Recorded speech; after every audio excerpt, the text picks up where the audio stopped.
So, have you ever been lying there in bed, just completely wiped out, physically exhausted, Oh, yeah. but your mind, it decides, nope, it's showtime, time for that, mandatory midnight performance review of your entire life. Uh-huh. Replaying every single slightly awkward thing. Exactly. It's not just a stray thought, is it? It's like a full-on internal documentary, maybe replaying that slightly weird comment from 3 days ago, or, deciphering that three-word email from your Right, boss. trying to read into every little detail. Your body is screaming for sleep, but your brain, it's running laps on this, mental treadmill, constantly asking, wait, are they mad at me? Did I say the wrong thing yesterday? That constant questioning. That feeling, that relentless echo chamber inside your head that just spins and spins super fast, but it never actually lands anywhere. Yeah, no resolution. That's the loop. That's overthinking. It's like having the engine revving like crazy, burning all your fuel, but the car's stuck in park, going absolutely nowhere. Wasting so much energy. So today, we're doing a deep dive into the research you brought together. We're going to try and map out this loop, understand how it drains, well, frankly, your life energy, Mm-hmm. and most importantly, pull out some gentle, really practical strategies to kind of reset the system. Our mission here is clarity and tools you can actually use, like right away. And I think that clarity really needs to start with a bit of self-compassion. Mm. Because if you look at the core idea in the source material, Yeah. the main point is overthinking isn't some kind of defect. It doesn't mean you're broken. Mm. Often, it means your mind is trying really hard to protect you. Like a protection mechanism gone into overdrive. Exactly. It's like an over-anxious bodyguard trying to solve every potential problem, neutralize every future threat before it even shows up. Right. So our goal isn't to fight that powerful mind, Right. but to acknowledge it, maybe even appreciate the intention, and then gently, guide that intense energy away from worry and towards rest, Mm. towards peace. Okay, I like that framing. Gentle guidance, not fighting. So let's unpack this using that framework you mentioned from the research, those everyday scenarios. To signposts. They act like signposts, showing us exactly where that overthinking trap gets sprung. Think of it like a quick, gentle self-check-in, just for awareness. Mm-hmm. And the research highlights what it calls the three-point drain, those scenarios that really show the loop is deep. That's what we should watch out for. Okay, three-point drains. Let's look at them. The first, classic trap, the social misstep. You say something maybe a tiny bit awkward, perhaps in a group chat or a quick conversation. Something minor, usually. Totally minor, but instead of just letting it go, you find yourself replaying it over and over and over. Obsessively. Yeah, spending like an hour wishing you had a time machine just to delete that one message or unsay that one sentence. That inability to just move past tiny social friction. That's a big flag, isn't it? Huge flag. And that inability to switch off directly feeds the next one, the pre-sleep spiral. Oh, the worst time. Right.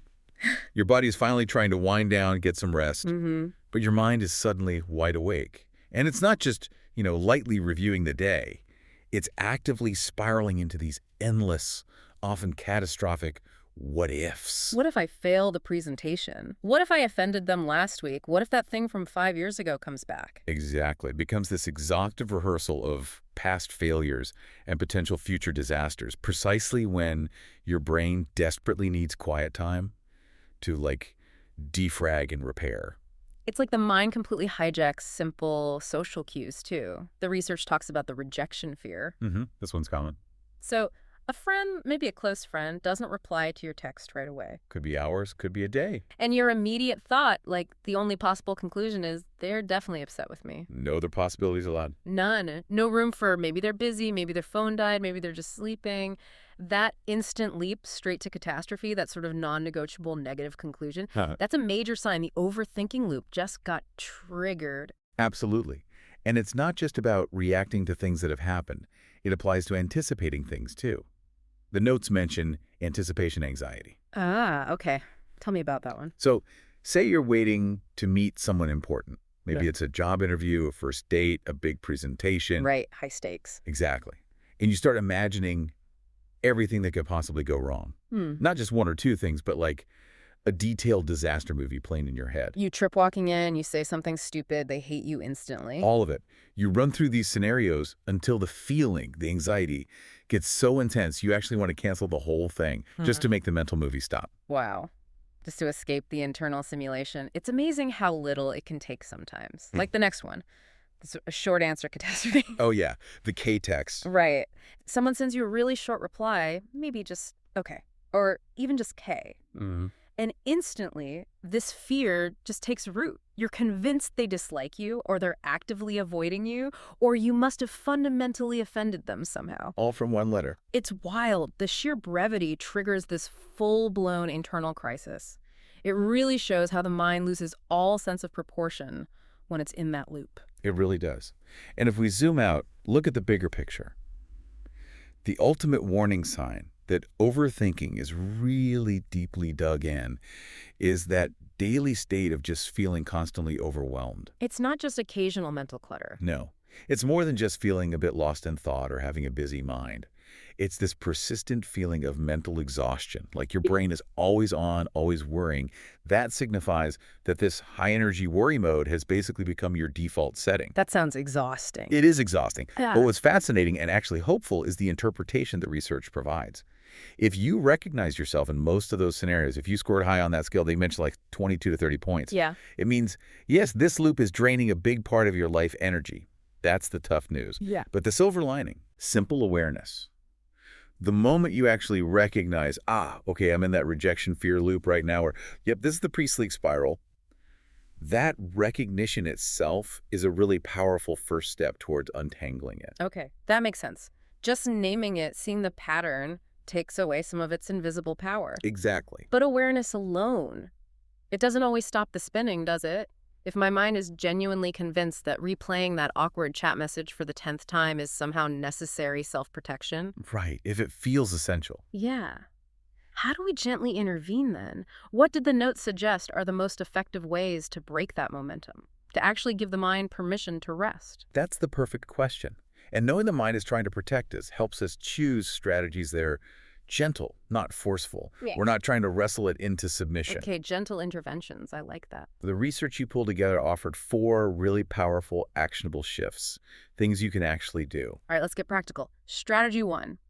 Write it out, ejecting mental clutter. This one's key. We often treat our short-term memory like it's infinite, like cloud storage, but it's not, is it? It's more like a limited RAM chip on a computer. Exactly. And it Yeah. gets clogged easily. So the research mentions a study, I think it was in the Journal of Experimental Psychology. It showed that physically writing down anxious thoughts actually eases that mental load. It clears the RAM, basically, and improves sleep quality, too. The key mechanism there is externalization. When a thought stays inside your head, it just bounces around in that echo chamber, right? It gets louder, feels bigger. But when you write it down, even if it's messy, even if it's just bullet points, you move it from the active, churning part of your brain onto the static page. It literally frees up cognitive space. Okay, but I can see a potential pitfall. If I start writing down all these catastrophic thoughts, they hate me, I'm going to fail, isn't there a risk I just end up validating them, like creating a second spiral but on paper? That's a really important question. The key, according to the research, is how you frame the activity. It's a purge, not a deep psychoanalysis session on paper. A data dump, almost. Exactly. The actionable step is maybe doing it each night or whenever the loop starts and adding a simple reality check question. Ask yourself, okay, what's looping right now? Is this thought even true?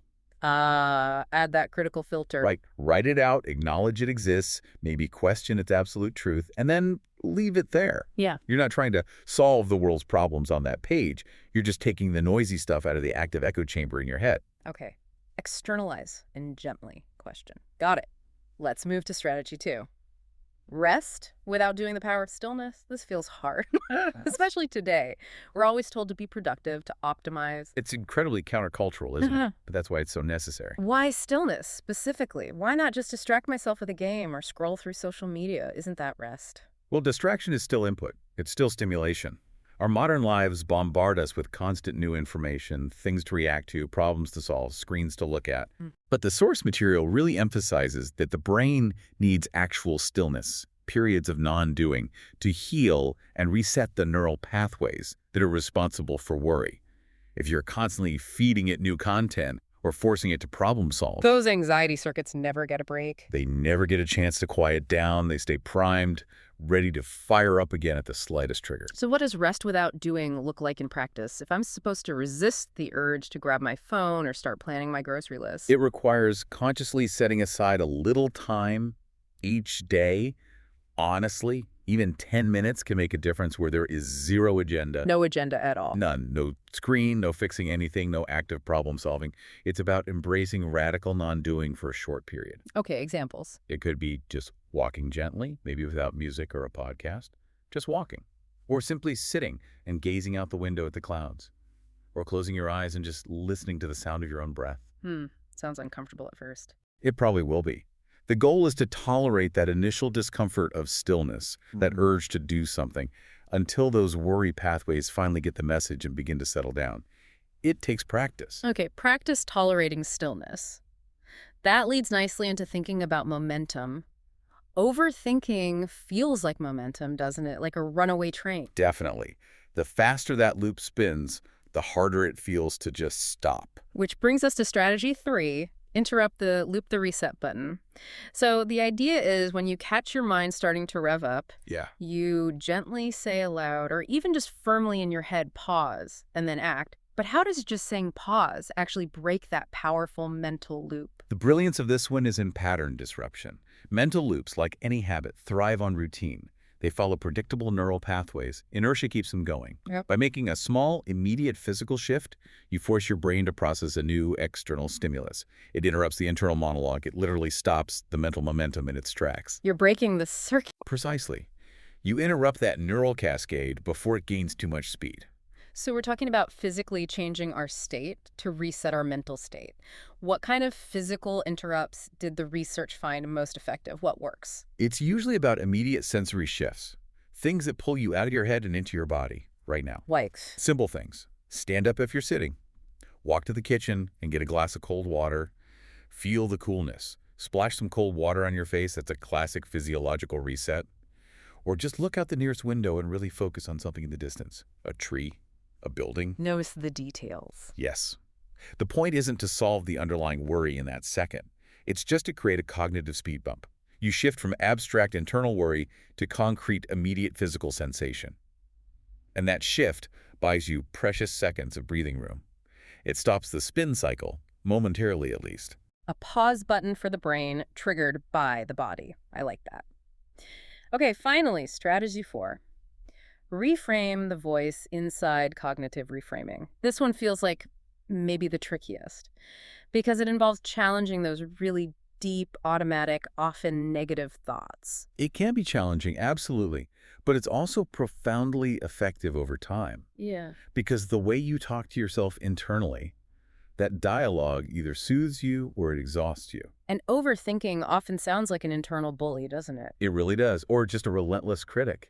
Cognitive reframing is a technique that's been shown again and again to reduce anxiety because it helps you consciously change that internal narrative. Yeah. You learn to replace the catastrophic, exhausting voice with one that's more compassionate, more grounded in reality. Okay, let's make it concrete. Say I'm stuck in that rejection fear loop we talked about. My friend hasn't texted back, and my brain is screaming, they hate me, I definitely ruined everything. Right, the absolute worst case scenario. What's the immediate reframing language I should try to use in that moment? How do I talk myself down gently? The key is shifting the focus. Move away from trying to control or predict the external outcome, what they're thinking, when they'll reply, because you can't. You can't know. You can't know. Instead, shift the focus to managing your internal state and acknowledging your own actions or intentions. So instead of that default exhausting thought, they hate me, try a soothing, reality-based reframe like this. Okay, I don't actually know what they're thinking right now, and I can't control their reply time, but I know I reached out with kindness, or I showed up with good intentions. So you acknowledge the uncertainty, I don't know, but affirm your own positive input. I was kind. Exactly. It's about managing your internal narrative, not controlling theirs.